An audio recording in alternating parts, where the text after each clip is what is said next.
आज के इस लेक्चर में हम लोग जानने वाले हैं लेंज लॉ के बारे में। हमने देखा था कि 1831 में माइकल फैराडे ने हमें ये बताया था कि जब भी किसी कॉइल से एसोसिएटेड फ्लक्स में लगातार परिवर्तन होता है तो उस कॉइल में एक ईएमएफ का जनरेशन होता है। लेकिन उस ईएमएफ की डायरेक्शन क्या होगी, उसकी पोलैरिटीज़ क्या होंगी, इसके बारे में हमको 1834 में लेंज ने बताया। लेंज लॉ के बारे में आगे पढ़ने से पहले हम लोग थोड़ा सा रिकॉल कर लेते हैं कि अभी तक हमने क्या पढ़ा। हमने देखा था कि फैराडे ने बताया था कि जो ईएमएफ होता है that is directly proportional to d phi over d t, that is rate of change of flux. उसके बाद में जो राइट हैंड थंब रूल है इसका यहाँ पर यूज होने वाला है। कैसे हम लोग देखते हैं। सी, अगर कोई एक स्ट्रेट करंट कैरिंग कंडक्टर है तो उसके अक्रॉस मैग्नेटिक फील्ड होती है एक सर्कुलर पाथ में। अगर ये एक आई है तो इसके अक्रॉस मैग्नेटिक फील्ड होगी बी, जिसकी डायरेक्शन हम लोग राइट हैंड थंब रूल के अकॉर्डिंग निकाल सकते हैं। सिमिलरली अगर डायरेक्शन ऑफ करंट को हम अपोजिट कर देते हैं तो जो डायरेक्शन ऑफ मैग्नेटिक फील्ड होगा वो भी अपोजिट हो जाएगा। So if it is I then it will be B. Now ये दोनों क्वांटिटीज़ इंटरचेंजेबल होती हैं। कैसे, उसके लिए मैंने एक अलग से वीडियो बना के रखा है, आप लोग उसको ज़रूर देखिएगा कि how magnetic field is induced in a circular current carrying conductor. अब मान लीजिए जो हमारी करंट है आई, ये एक सर्कुलर पाथ में है, तो बिल्कुल इसी की तरह हम इस यहाँ पे मैंने अगर आई इसको बोल दिया तो फिर बी मेरा ये हो जाएगा। उस हिसाब से जो मेरा मैग्नेटिक फील्ड निकल के आएगा that will be in this direction. और अगर मेरा कंडक्टर दूसरी डायरेक्शन में है तो फिर मेरा जो मैग्नेटिक फील्ड निकल के आएगा that will be downwards. If it is current then it is magnetic field. तो हमने देखा कि अगर करंट को हम स्ट्रेट रख रहे हैं तो हमें मैग्नेटिक फील्ड सर्कुलर मिल रही है, और अगर हम मैग्नेटिक फील्ड को अगर हम लोग करंट को सर्कुलर रख रहे हैं तो हमारे लिए जो मैग्नेटिक फील्ड मिल रहा है वो कुछ इस प्रकार से मिल रहा है। और एक बात और ध्यान रखने वाली है कि अगर नॉर्थ और साउथ किसी बार मैग्नेट में इस प्रकार से दर्शाए गए हैं तो यहाँ पर एक मैग्नेटिक फील्ड इस प्रकार से होगी,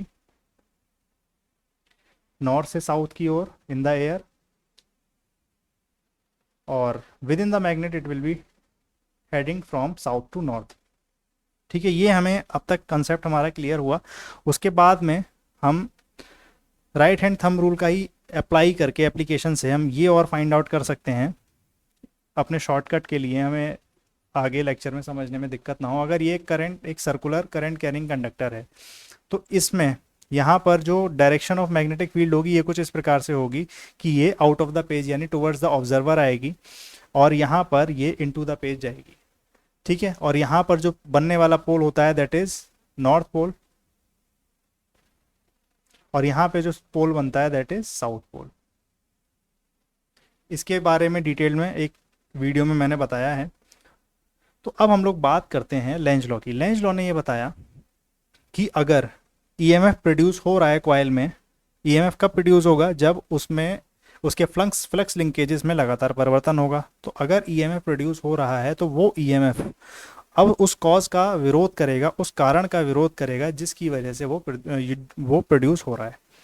कारण का विरोध करेगा। मान लीजिए एक एग्जांपल लेते हैं कि ये एक बार मैग्नेट है, ये नॉर्थ पोल ये साउथ पोल, इसके सामने एक कॉइल रखी हुई है, ये कुछ फ्लक्स है जो इस कॉइल से होता हुआ जा रहा है, इसको मैंने फ्लक्स लिंकेजेस बोला। अब जैसे ही मैं इस फ्लक्स लिंकेजेस में परिवर्तन करूंगा, फ्लक्स लिंकेजेस में परिवर्तन करने के लिए मैं इस मैग्नेट को या तो इस डायरेक्शन में मूव कर सकता हूं या फिर मैं इस मैग्नेट को इस डायरेक्शन में मूव कर सकता हूं। मैं दोनों ही डायरेक्शन में मूव करूंगा तो जो मेरा फ्लक्स जितना भी एसोसिएटेड है उतना फ्लक्स एसोसिएटेड नहीं रहेगा, डायरेक्ट इस फ्लक्स लिंकेजेस में परिवर्तन होगा और यहाँ पर एक ईएमएफ का जनरेशन होगा। ईएमएफ का जनरेशन इस प्रकार से होगा कि वो उस कारण का विरोध करेगा जिसकी वजह से वो उत्पन्न हो रहा है, ऐसा हमें लेंज ने बताया। अगर मान लीजिए मैंने इस समय पे जो टोटल फ्लक्स लिंकेजेस हैं, अगर इस मैग्नेट का टोटल फ्लक्स मैं मान लेता हूँ 10 वेबर्स है, तो कुछ ऐसा फ्लक्स भी होगा जो इस कॉइल के साथ में लिंक नहीं हो रहा होगा, और कुछ ऐसा फ्लक्स होगा जो इस कॉइल के साथ में लिंक हो रहा होगा। मान लीजिए टोटल मेरा 5 वेबर का फ्लक्स है जो कि इस कॉइल के साथ में लिंक हो रहा है। तो जैसे ही मैंने इस मैग्नेट को इस डायरेक्शन में मूव किया तो ये हमारी कुछ इस हिसाब से बनेगी।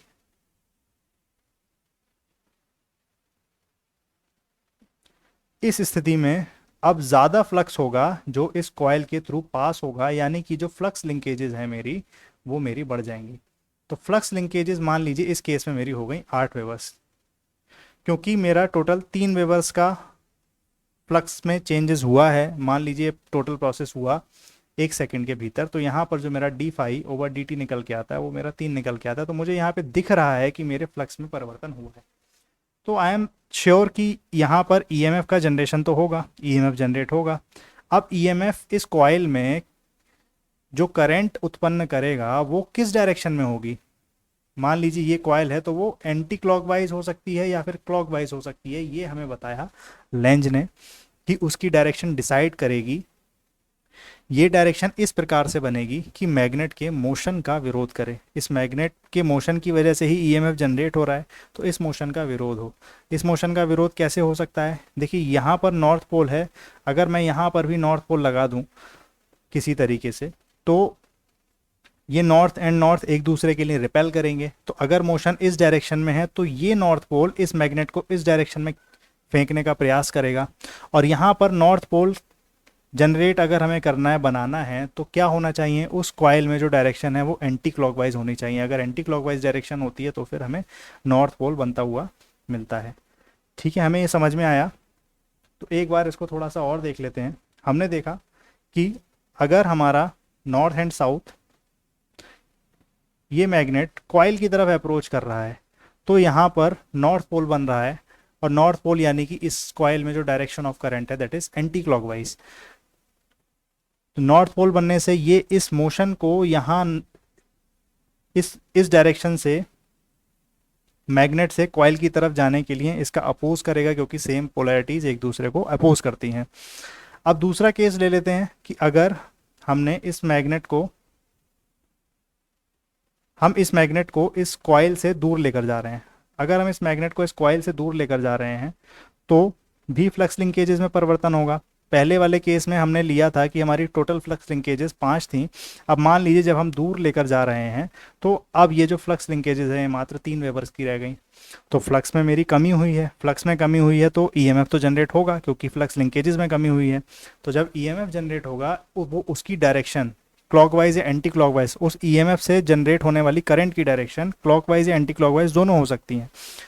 अब दोनों में से कौन सी डायरेक्शन यहाँ पे अप्रोप्रिएट रहेगी? देखिए यहाँ पर जो नॉर्थ पोल है ये इस कॉइल से दूर जा रहा है, इसकी वजह से इस कॉइल के फ्लक्स में परिवर्तन हो रहा है। तो ये कॉइल कोशिश करेगी कि कैसे भी करके मैं इस नॉर्थ पोल को दूर ना जाने दूं या फिर इसको अपनी ओर अट्रैक्ट करूं। अपनी ओर अट्रैक्ट करने के लिए एक तरीका है कि यहाँ पर अगर किसी प्रकार से साउथ पोल उत्पन्न होता है तो फिर ये मैग्नेट को अपनी ओर खींचेगा। और साउथ पोल उत्पन्न करने के लिए हम जानते हैं कि जो डायरेक्शन ऑफ करंट होगा दैट विल बी क्लॉकवाइज। हमने देखा था जो डायरेक्शन ऑफ करंट साउथ के केस में, अगर ये साउथ पोल है तो डायरेक्शन ऑफ करंट हमारे लिए क्लॉकवाइज मिलता है। तो हमने देखा कि 2 केसेस हैं जहाँ पर एक केस में जो मैग्नेट है वो कॉइल के नज़दीक आ रहा था तो यहाँ पे नॉर्थ पोल बन रहा था। दूसरे केस में जब हम मैग्नेट को दूर लेके जा रहे थे तो यहाँ पे साउथ पोल बन रहा था। अल्टीमेटली जो रिजल्ट है वो ये है कि ये जो डायरेक्शन ऑफ करंट प्रोड्यूस हो रही है, जो ईएमएफ प्रोड्यूस हो रहा है, वो हर प्रकार से यही कोशिश करेगा कि उस कारण का विरोध करे जिसकी वजह से ये उत्पन्न हुआ है। और कारण यहाँ पर क्या है? कारण यहाँ पे है मोशन ऑफ दिस मैग्नेट।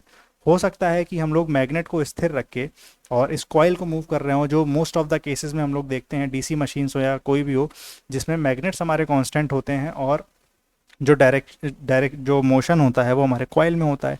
तो उस प्रकार से हमारा नॉर्थ और साउथ पोल का जनरेशन होता है। और अगर ये मोशन कंटिन्यूसली हो रहा है, लाइक अगर पहले मान लीजिए लेफ़्ट टू राइट अभी मोशन हुआ, देन राइट टू लेफ्ट अभी दोबारा से मोशन हुआ, अगर ये t इक्वल्स टू 0 सेकेंड्स पे है और ये t इक्वल्स टू 1 सेकेंड पे है, तो हम देखेंगे कि जो करंट यहाँ पर हो रहा है पहले नॉर्थ पोल बनाएगा, यानी करंट पहले एंटी क्लॉकवाइज डायरेक्शन में होगा और उसके बाद में करंट क्लॉकवाइज यानी साउथ पोल बनाने के लिए क्लॉकवाइज डायरेक्शन में होगा। तो डायरेक्शन ऑफ करंट भी कंटिन्यूसली चेंज हो रहा है। इस प्रकार से हमारा ऑल्टरनेटिंग करंट भी प्रोड्यूस होता है। यही हमारे डीसी मशीन और एसी मशीन सबका मूलभूत सिद्धांत है जनरेशन के लिए। तो समराइज करते हैं कि हमने लेंज लॉ में क्या देखा। लेंज लॉ में हमने देखा कि जो ईएमएफ जनरेशन हो रहा है that is opposing the cause. EMF is opposing the cause. ये नियम हमें कुछ कुछ न्यूटन के थर्ड लॉ के बारे में बताता है। न्यूटन ने थर्ड लॉ में ये बताया था, for every action there is an equal and opposite reaction, यानी कि हर क्रिया की एक प्रतिक्रिया होती है। तो यहाँ पर क्रिया क्या हो रहा था, यहाँ पर क्रिया हो रहा था मैग्नेट का टू एंड फार मोशन, और इसकी प्रतिक्रिया क्या आ रही थी, इसकी प्रतिक्रिया आ रही थी इस कॉइल में जनरेट होने वाला ईएमएफ, जो कभी एंटी क्लॉकवाइज डायरेक्शन में था तो कभी क्लॉकवाइज डायरेक्शन में था। फिलहाल इस लेक्चर में इतना ही। मेरे साथ जुड़े रहिए और देखते रहिए मेरा चैनल, और शेयर करें, सब्सक्राइब करें। Thank you.